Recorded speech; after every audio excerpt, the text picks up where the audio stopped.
welcome to Virtual Concert Hall's live music channel. My name is Chris Au, and I have with me the co-founder of Virtual Concert Halls, Dr. Anna Ouspenskaya. Thank you, Chris, and thank you everyone for joining today's program. It's a great pleasure to be co-hosting today's show. Yeah, this is a wonderful episode where we explore part 7 of the documentary on Beethoven Symphony No. 4, written and narrated by Lawrence Rapchak, created by New Media Productions Worldwide and Virtual Concert Halls, and produced by Architects of Music. And this incredible collaboration has been possible because of our unwavering passion to be connecting musicians and audiences in real time, music performances and live programs from around the globe.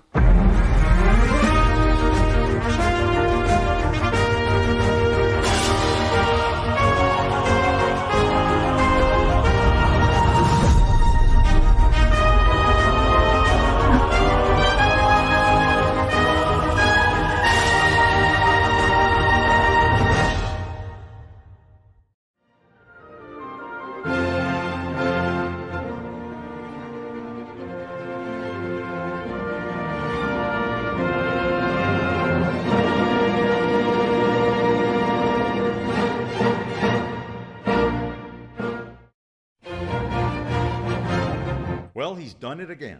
Beethoven labels the third movement scherzo as a minuetto, and who knows why? Because this is possibly the boldest and most raucous of any of his symphonic scherzi.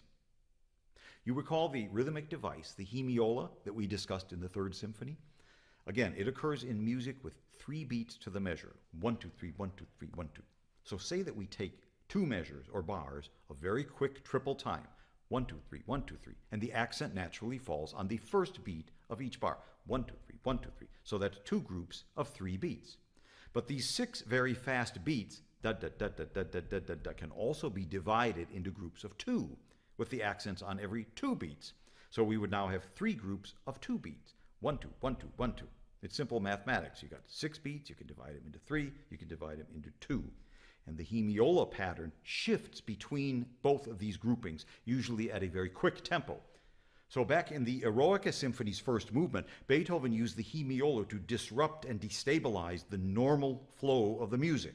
Here, in the Fourth Symphony's scherzo, the hemiola is the normal.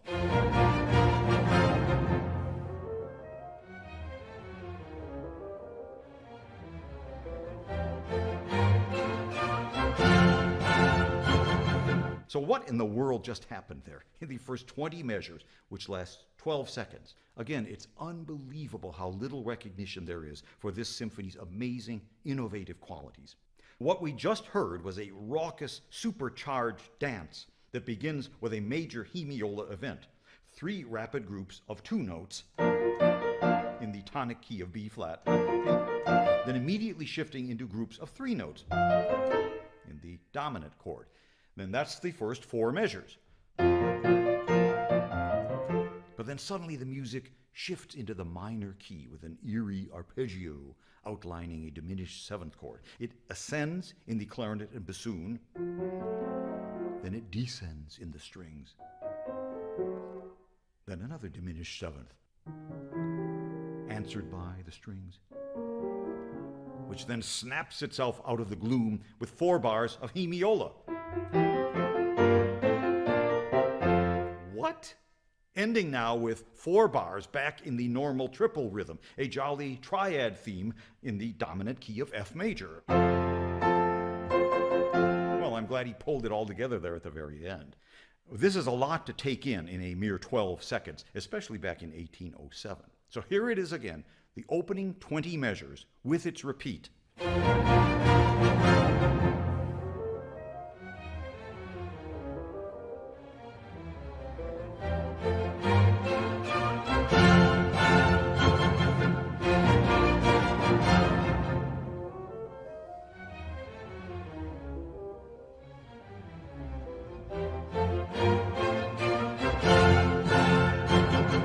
The conception and organization of these seemingly chaotic rhythmic groupings for full orchestra is astounding. What's more amazing is that these shadowy diminished arpeggios, in my opinion, are Beethoven's connecting this riotous dance with the mysterious gloom of the first movement introduction, that cosmic nothingness from which everything has emerged. It has to be. In Haydn's great Symphony 102, this sort of cosmic connection is maintained right until the end of the work. So we have this amazing opening 20-measure section that encapsulates the entire musical content of this scherzo. A rowdy, rambunctious dance called a minuet, wild fluctuations in the rhythmic structure, the sudden appearance of those ghostly, fleeting arpeggios that stop the music dead in its tracks, and then 4 robust closing measures that chase the blues away. Here it is again.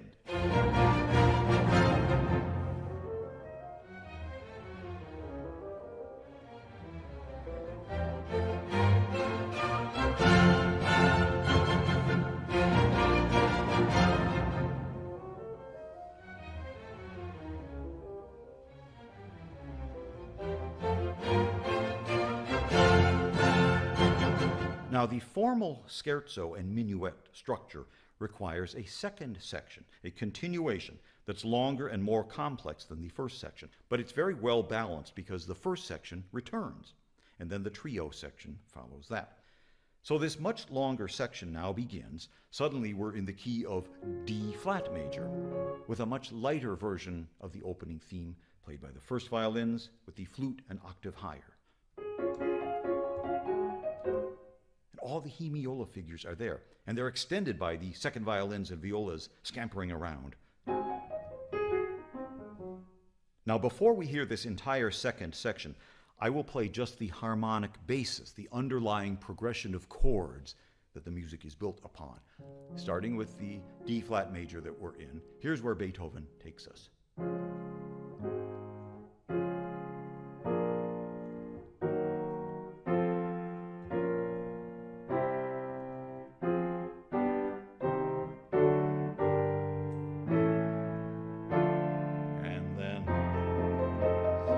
Then the return of the raucous opening. So this whole second section functions like a mini development and a recapitulation. Beethoven extracts the main motive of the opening theme, moves us to remote harmonic regions, as you just heard, and then he settles on the F7, the dominant chord, leading to the recapitulation of the opening. So here is this entire second section.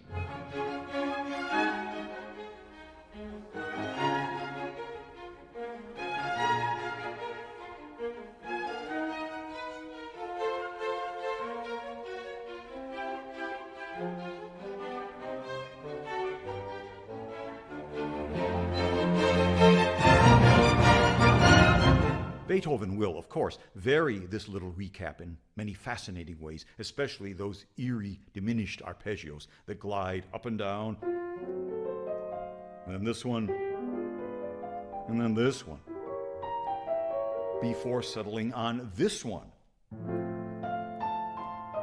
with this lowered note again on top that we've heard since the beginning, the introduction of the symphony. Recalling, yes, that lifeless, inanimate sound from the introduction, with accents now on the third beat of the measure. 3, 3, and things are teetering, you hear, rhythmically, until the hemiola kicks in to save the day. And order is restored.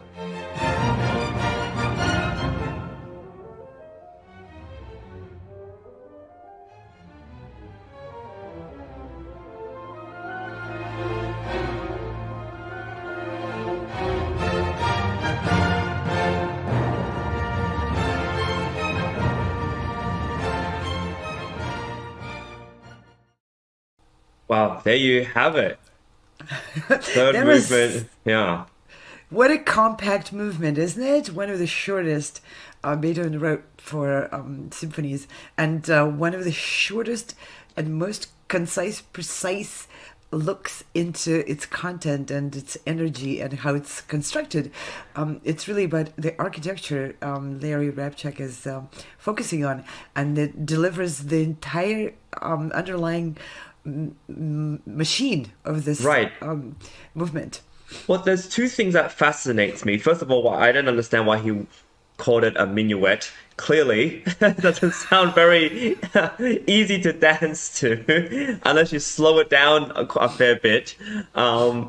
that's the first thing. The second thing is what was fascinating was how he connected the first movement introduction via the shadowy, diminished arpeggios that we heard just now. And I really enjoyed that connection. It's not obvious to me often how movements are connected, but these little, it's like finding little Easter eggs when you watch a movie and you just get to see how everything's joined up.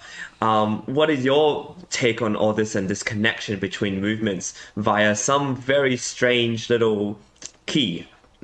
Yeah, I liked very much the visual which our team put in there when Yes. Lawrence Rapchak is talking about the cosmic connection, and Beethoven was very much into science and into comprehending the interconnections of the world between humans and cosmos and everything.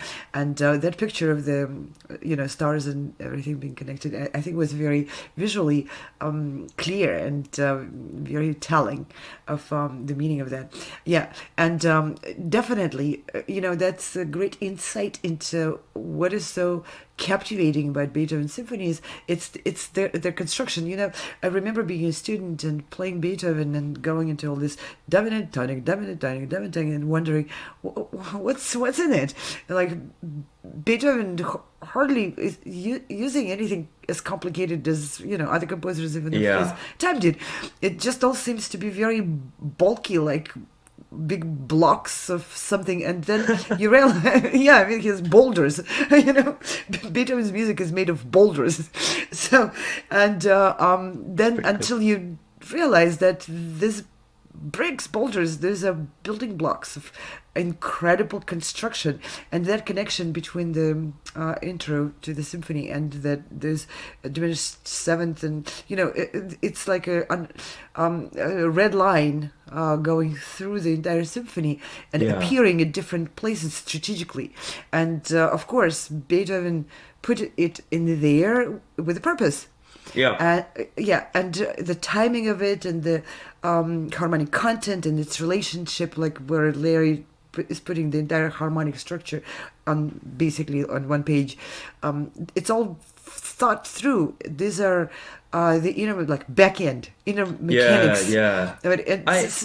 Go ahead. I think it's a very interesting literary device, and I see it often. Instead of, there are pieces of literature where they introduce something, and it could just be an image.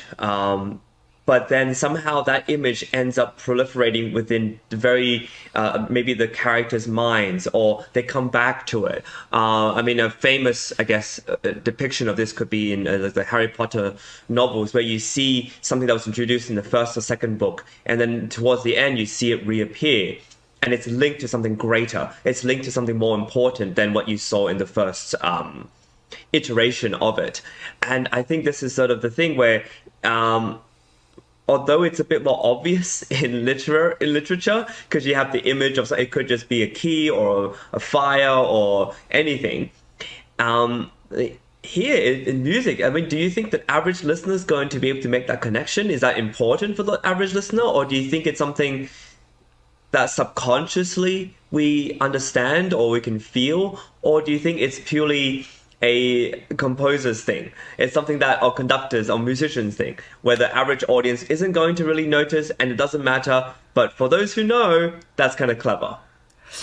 I think it matters a lot whether you know how and why it happens, or you don't necessarily know that it was preconceived and how it was constructed and what kind of chords they were used. Anyone who listens long enough to any creation of Beethoven, I'm a big fan of Beethoven, so, but I believe anyone gets the bug that engaging, absolutely captivating energy which just takes you onto the journey and it just fills you with that journey, even if you're not necessarily comprehending why something happens. What happens in that music is so emotionally rich and so personally connectable that it really doesn't matter to know how it's made unless you want to make something great. For those who are interested in creating doesn't matter whether it's music or literature or visual content. Those people, of course, gradually develop curiosity to find out how a great piece of art was created, what was done. I mean, what kind of paint did Da Vinci use in his great paintings, and why? That's another important. Why did he use this kind of brushstroke and not that one, and how it's all connected? So, but that is more of an interest to someone who is in the mode of creation. We're all creators. I think you can be creative doing anything, including cleaning the house. Yes. And even cleaning the house has something to do with architecture and construction and planning and interconnection. So it's all, to me at least, it's all interconnected, and it's driven by the level of curiosity. And Beethoven's music can be elevator music, sure. Some of it is used very successfully in elevators. It can be background music. Yeah, some of his tunes and themes, which he stole from bars and pubs, they're great elevator music. But it's not probably the best music for restaurant background, because it's just too energetic and bombastic and too much contrast. So it probably requires a certain level of attention. And when that attention is given, the story and the journey becomes so captivating and so emotionally charged that it evokes the curiosity of anyone with a creative bug to look a little bit behind the scene and see how he made it to be so good. I'm curious to know, for you, why it's so fascinating to have the same thing appear many different times. And this is sort of like a creative device, perhaps, where the same motive or the same thing just keeps repeating, but in a slightly different context, and it repeats throughout, and it perhaps even grows in significance as it repeats.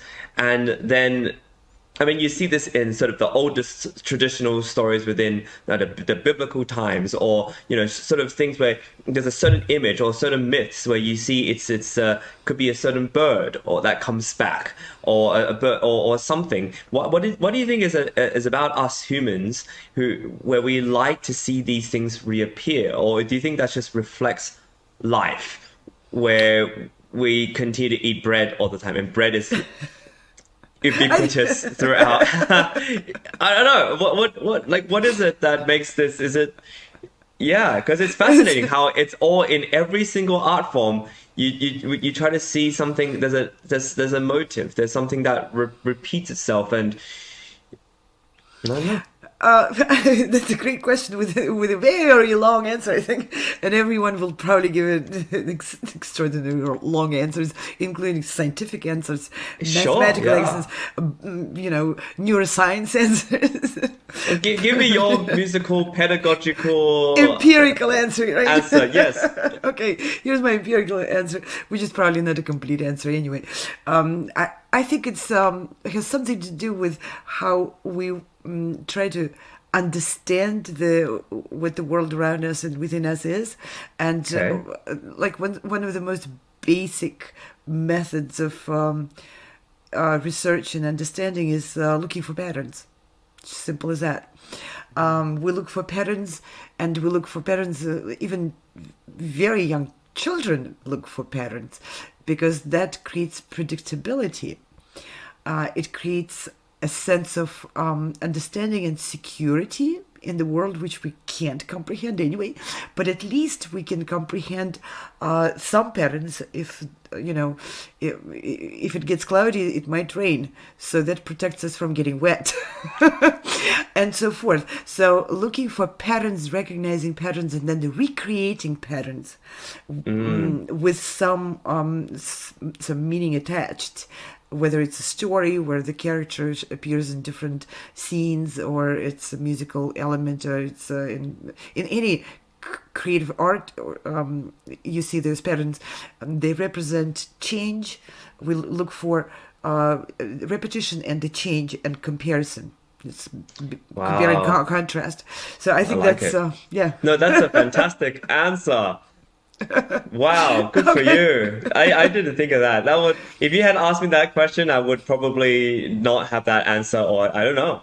But that's a very good answer. That's fascinating. Yeah, because I think patterns obviously is what makes the music. You can see it very observationally within accompaniment patterns or certain interval patterns, things like that. But yeah, to actually put it that way is brilliant. Really brilliant. Thank you for asking a brilliant question, I don't know, I was Chris. trying to stump you. Keep trying. I I think was we trying might to get to stump you. some, We'll see, we'll see. good discussions. Well, this has been a wonderful episode about just the first little section of the third movement, the minuet section. I'm sure there's more to come on this wonderful episode. I want to give a big hand to our team and our collaborators, of course, yourself included, Dr. Anna. We want to make sure we thank New Media Production, Virtual Concert Halls, Architects of Music, and of course, the amazing narrator and mind genius behind this, Larry Rapchak. Yes, and thank you, our audience, for joining us today. And every Thursday at 2 p.m. Eastern Standard, every Sunday at 12 noon Eastern Standard. And thank you, everyone, for coming to watch our music and musicians from around the globe daily show, and for participating in numerous events of our season. We have events at the Carnegie Hall, we have online events, auditions, and concerts which we broadcast from different orchestras, from different concert halls. It's a lot of happening thanks to a very large and growing community of our supporters, musicians, and to everyone who's joining us. And you too, please check us out and get in touch. If you are interested to present your project, your program, your ideas, we love ideas, and we love to try our best to make all the great ideas into the reality. Give us a holler, visit our websites, write to us, call us, message us. We're here. We always are looking to engage. Definitely. And I mean, as hosts, I mean, it's so wonderful to be able to see and witness new programs and see amazing people present their findings on what it is, a wonderful artistic world that we have. So please join us. We have amazing websites you can see below: progressivemusician.com, soundreceivercompetition.com, virtualconcerthalls.com, and coalorchestra.com, just to name some of our collaborators and people who are so passionate about what we like to do. And with that, we'll see you next time for part 8 of our Beethoven 4 documentary series. Thank you, everybody. See you next time. Thanks. Bye. No matter where you are or who you are, music connects us all. We started with a dream, but now we are paving the future. Welcome to the Sound Expressiva Global Competition. Fully virtual, yet bringing musicians closer together than ever before, now on a global scale. True live, inclusivity, diversity, connection, community, an extraordinary array of judges. Get noticed by companies all over the world. Prizes, scholarships, performance opportunities. Apply to be a part of the most exciting congregation of artists like nothing you've ever seen before. We guarantee quality and leave no musician behind. We can't wait to hear you on the virtual stage.